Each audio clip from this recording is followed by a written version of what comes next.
coisa, né, Camila? Já tem 2 anos que ela é tratada aqui na Renalvet, ela é insuficiente renal crônica e o tratamento com células-tronco a gente usou quando, por consequência da insuficiência renal, ela teve uma aplasia medular. E aí nós fizemos 3 aplicações de célula-tronco e a gente conseguiu perceber um resultado positivo depois da segunda. Que foi a aplicação intramedular. Intramedular, exatamente. Então a gente tratou a Hannah durante 1 ano.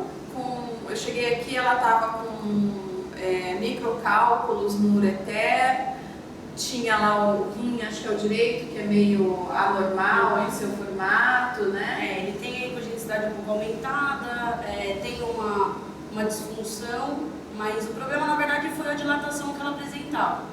Ela ficou mais ou menos uns 6 meses a gente repetindo o ultrassom todos os meses para ver se diminuía nessa dilatação. Foi aí que com a fluidoterapia, com diurético, ela acabou desenvolvendo, na verdade por consequência até da fluidoterapia, ela teve que entrar com o hormônio, né, com a eritropoetina. E com o tempo ela criou uma resistência. Né? Foi aí que ela começou a fazer 3 transfusões de sangue por mês. Ela chegou, nós fizemos ao todo 8 transfusões, né? Foi um caso assim bem difícil, porque a Isabela chegou a gastar, na verdade gastou bastante, né? Porque a bolsa de sangue a gente aqui não tem, então a gente pegava a bolsa de outros lugares e é difícil, né? A transfusão para gato. Então foi um procedimento, e aí eu pesquisei, né, até procurei na internet, entrei no site de vocês e encontrei a aplicação que era praticamente confirmado já a cura, né, de aplasia de medula. E aí conversando com ela, ela falou, não, então vamos. Porque foi uma coisa meio, não tinha muita saída. Das 8 transfusões que ela fez, 2 vezes, por exemplo, a gente não tinha mais sangue de gato. Sim. Uma vez um outro gato meu foi doador e o meu também. E a gata dela também foi. Então a gente chegou num momento que ou a Hannah ia morrer por falta de sangue ou ia ter um colapso numa das transfusões. Então a gente não tinha muito mais outras alternativas, né? E o que foi muito legal é que a Hannah ela sempre se manteve com 80 de ureia, 3 de creatinina. Né? Quando a gente fez a primeira aplicação de célula-tronco, os índices as funções renais totalmente normalizaram. Então ela voltou a ter 30 de ureia, 1 de creatinina, a dilatação regrediu. Então começou a ficar o foco realmente só nessa aplasia de medula. Né? A primeira aplicação ela realizou, ela fazia em média de 3 a quase 4 transfusões no mês, era um intervalo mais ou menos de 10 dias para cada transfusão. Na primeira aplicação, ela fez só 3 transfusões no mês. Ela chegou, apesar de a gente ter feito a primeira, o hematócrito continuava caindo, né? A gente teve que, não me lembro exatamente quantas transfusões depois da primeira, mas houve sim. Sim, a primeira aplicação teve já uma queda menor. Uma queda menor no tempo de fazer a transfusão. Então o hematócrito manteve por mais tempo. Né? Aí a doutora Ana Luísa indicou pra gente fazer o quê? Já que o foco realmente é aplasia, vamos fazer a aplicação intramedular.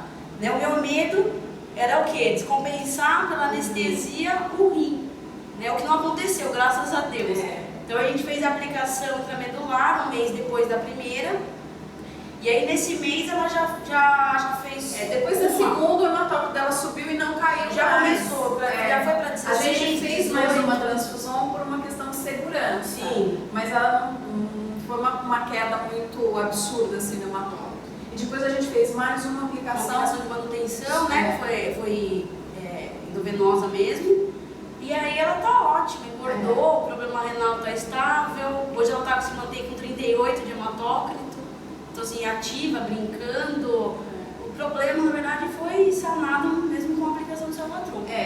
Apesar de eu não ser veterinária, assim, como proprietária, eu vi uma mudança absurda no comportamento do animal, né? Até então, mesmo com todo o tratamento voltado para os rins, a Hannah tinha perdido vitalidade em casa. Eu tenho um outro gato, então eu sabia como é que ela era no comportamento com ele antes da doença e depois durante o tratamento. E depois da aplicação, eu diria que ela tem uma vida normal. Nossa, semana passada ela veio correndo da cozinha e deu um salto ninja, assim. Ela bateu no puff, no sofá e no outro puff. E é muito lindo ver como ela ficou bem, né? Como ela né? A parte renal, a dilatação, ela também não tem mais. Então foi um conjunto de coisas que ajudou bastante. E tem até um lado romântico dessa história, porque quem foi o doador da célula para a Hannah foi o meu gato. Porque na época não tinha célula de gato no banco de células do laboratório, né? Então ele, além de ter doado sangue uma vez, e por isso ter passado por anestesia, depois ele passou por outra anestesia para tirar um pedacinho dele, enfim. Então é um romance, lá em casa é uma história de amor, porque com um final feliz. Graças a Deus. Muito legal.